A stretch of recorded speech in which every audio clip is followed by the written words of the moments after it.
कृपा है ये हम कैसे पहचाने।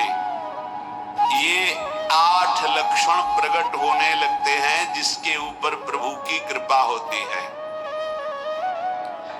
हमारे ऊपर प्रभु की कृपा है ये हम कैसे पहचाने।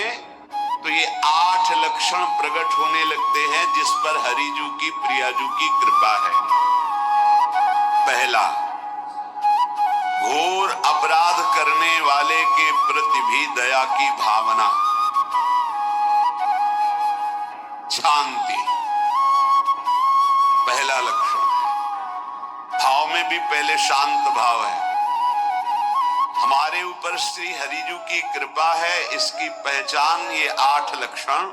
पहला, शांति, अर्थात घोर अपराधी के प्रति भी गुस्सा ना क्षमा करना, ये हरि की कृपा का लक्षण है। देख लो भाई, घोर अपराधी शब्द तो जाने दो, जरा सा प्रतिकूल हो जाए तो लाख समझाओ पर भ्रकुटी तनी रहती है।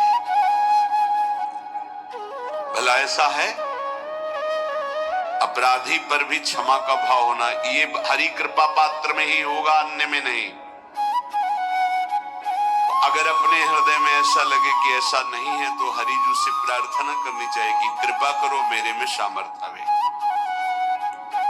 दूसरा, अनुसूया, वो किसी भी के प्रति कभी भी कोई दोष दर्शन ही नहीं करेगा। दोष कथन, दोष श्रवण की तो बात जाने दो। अनुसूया, दूसरों के गुणों में दोष ढूंढना ये नहीं होता, हरि कृपा पात्र में नहीं होता। ये सब भजन के नाश करने वाले, जैसे पहला अपराधी पर क्रोध कर देना। माया ने भेजा इसीलिए था कि तुम्हारे साथ व्यवहार ऐसा करे कि तुम क्रोध करो, क्रोध करोगे हमारी ऊर्जा शक्ति नष्ट हो जाएगी, अध्यात्म में जो चलने की थी। और कहीं तुमने संकल्प कर लिया तो भजन शक्ति नष्ट हो जाएगी। तो अगर भजन बल है तो गया, जरूर उसको दंड मिलेगा, पक्का मिलेगा, 100% मिलेगा, लेकिन आप खाली हो गए। ना भजन करने की वृत्ति रहेगी और ना भजन रहेगा, दोनों बात। अनुसूया, किसी के सद्गुणों में दोष देखना, गुणों में दोष ढूंढना, ये हरि कृपा पात्र में नहीं होता। ये बहुत मंगलमयी बातें जिससे हमारा भजन मार्ग पुष्ट होता है। तीसरा, वो बाहर से और भीतर और निष्कपटता, निश्चलता, सत्य भाव, ये अंदर की पवित्रता है। अगर कपट है, छल है, असत्य है तो हृदय मलिन रहता है। भीतर और बाहर से पवित्र रहना, इसमें खास बात क्या है? भीतर और बाहर से पवित्र रहने में, भीतर और बाहर से सदैव पवित्र कौन रह सकता है? तो बोले जो पुंडरीकाक्ष भगवान श्री हरि का, प्रियाजू का स्मरण करता रहता है, शवायाभ्यंतर शुचि, वो बाह्य और अभ्यंतर दोनों से पावन रहता है। तीसरी जो कृपा का लक्षण है, अर्थात वो सदैव भगवत चिंतन परायण, शौचाचार का पालन करने वाला, बाहर और भीतर से हरि कृपा पात्र पवित्र रहता है। चौथा, ऐसे कार्यों का अनुष्ठान न करे जिनमें हमारा भजन छूटता है, जिनमें सत्य छूटता है, जिनमें भगवत भाव छूटता है। जैसे आपके ऊपर कृपा हुई, आप भगवत ऐसे संसारिक कार्यों का अनुष्ठान कर रहे हैं जिनमें आपकी चित्त वृत्ति बिल्कुल भगवत विमुख हो रही, तो जीवन का लाभ क्या होगा? लाभ तो है भगवत स्मरण से।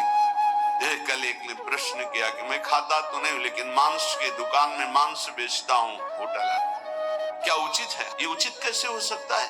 तुम और भी तो व्यापार कर सकते हो। जरूरी है धर्म का पालन करने की इच्छा करते हो, धर्म आचरण करते हो, ऐसा नहीं। तो विरत बहुकर्मा, उन कर्मों से हमें विरत रहना है जो हमारे धर्म के विरुद्ध है, जो भजन के विरुद्ध है। हरि कृपा पात्र ऐसे कर्मों का अनुष्ठान कर ही नहीं सकता। अपने भजन का फल देखना भगवत कृपा पात्र की, सबको प्रदान कर देना। हिम्मत है? अपने भजन, इतनी मेहनत से किया हुआ भजन, भजन होने के बाद हे प्रभु इस भजन का फल हो, सर्वे भवन्तु सुखिना सर्वे सन्तु निरामयाः। यहां तो कहते हैं महाराज एक माला रोज आपके लिए करता हूं कि आपकी बीमारी ठीक रहे, तो शेष किसके लिए करते हो प्रभु? शेष अगर इष्ट और गुरु के लिए तुम्हारा है कि एक माला करते तो फिर इतनी माला करते तो हमें क्या होगा? सब आपको दे देंगे तो हमें क्या होगा? तभी भजन का रहस्य ले जाना। छठवां, अपने भजन से अपने लिए कुछ भी ना चाहना और दूसरों की तो बात जाने दो, दूसरों से कुछ ना चाहना ये तो ठीक है, अपने भजन से अपने लिए कुछ ना चाहना है हिम्मत। देखो ये हरि कृपा पात्र में हिम्मत होगी। अपना भजन अपने प्रयोग में ना लाना, इसका भी आंतरिक रहस्य है। अपने प्रयोग में आप शरीर को लेकर के बोलेंगे, अगर स्वरूप को लेकर तो प्रयोग की कोई वहां जरूरत ही नहीं, स्वरूप पूर्ण काम है, वहां कोई अभाव नहीं। जब आप कोई भाव अपने लिए करेंगे तो देह भाव होगा, देह भाव से किसी विषय की मांग होगी। विषय पूर्ति भजन का फल नहीं होता, भजन का फल होता विषय निवृत्ति। बहुत जोर की बात है, कैसे समझ? अपने भजन का भी फल अपने लिए नहीं, दूसरों से कुछ चाह रखना तो बात ही जाने दो, भजन से भी कोई अन्य सुख की चाह नहीं। क्या चाहिए?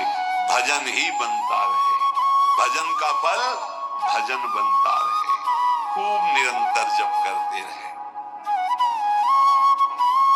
सातवां, किसी भी मान सम्मान कीर्ति पद प्रतिष्ठा के मिलने पर हृदय का असंतुष्ट हो जाना,